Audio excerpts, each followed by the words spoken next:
Assalamualaikum warahmatullahi.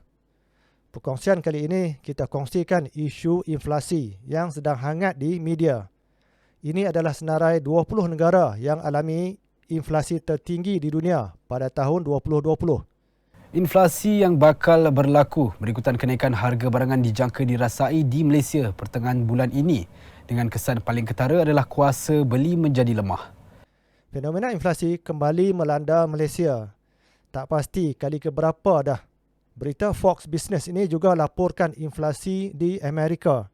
Inflation hitting a new 40-year high in the month of March. Americans especially getting hit hard at the grocery store. The price of items like dried beans, canned vegetables, flour, all up better than 10% from the same time just 1 year ago. Hakikatnya, setiap perkara ada dua belah, macam duit shilling, depan dan belakang. Besar kecil, hitam putih, tinggi rendah, untung rugi dan sebagainya. Ini contoh shilling 2 dinar yang saya beli 10 tahun lalu, lebih kurang RM1,400 pada ketika tersebut. Hari ini harganya lebih kurang RM2,400 selepas 10 tahun. Dan dengan shilling 2 dinar ini, emas 999, kita boleh beli 2 ekor kambing yang sederhana besar. Dengan 2 dinar ini, harganya masih lagi 2 dinar, 2 ekor kambing 10 tahun dahulu. Selepas 10 tahun masih lagi 2 dinar harganya bagi kambing 2 ekor. Jadi dalam isu inflasi juga sama. Ada dua muka, ada dua belah. Ada untung dan ada yang rugi. Siapa untung, siapa rugi. Kenaikan harga beri kesan negatif kepada pengguna, tapi kesan baik kepada pelabur-pelabur, pengeluar, pengilang dan sebagainya. Pengguna berada kedudukan bawah sekali pada rantaian ini. Kos akan mereka bayar dan tanggung semuanya. Artikel ini sebut mereka yang melabur dalam syarikat berkaitan tenaga, contohnya, dapat saksikan kenaikan pada harga saham apabila harga tenaga naik. Rajah ini tunjukkan corak CPI yang merupakan ukuran kepada inflasi. CPI adalah petunjuk harga barangan pengguna. Dan sejak 70-an hingga hari ini berterusan trennya menaik. Jelas kelihatan di situ. Kerajaan BN, kerajaan PH, PN dan apa lagi tidak berupaya dan saya tidak yakin mereka mampu.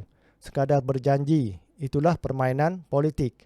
Yang pasti mereka berterusan kumpul harta dan bolot kekayaan negara. Harga makanan telah pun mulai melonjak kalau kita lihat sejak bulan September 2021 lagi. Apabila keluar berita inflasi, pengguna jadi khawatir dan mohon kerajaan campur tangan.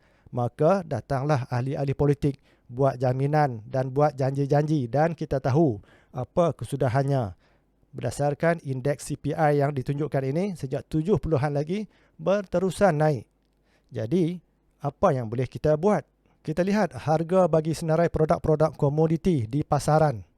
Data ini pada 29 April 2022. Contohnya, harga tahun ke tahun bagi minyak sawit, kopi, gula, getah, beras dan sebagainya ini, semuanya mencatatkan tren menaik. Minyak sawit contohnya, sejak beberapa tahun lalu harga meningkat naik dan sekarang berkisar sekitar RM6,000 setan berbanding RM2,000 setan beberapa tahun sebelumnya.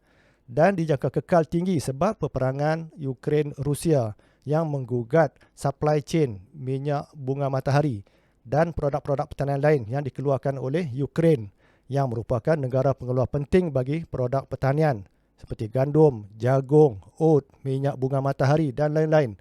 Ukraine dan Rusia juga, gabungan mereka keluarkan 50% daripada baja dunia.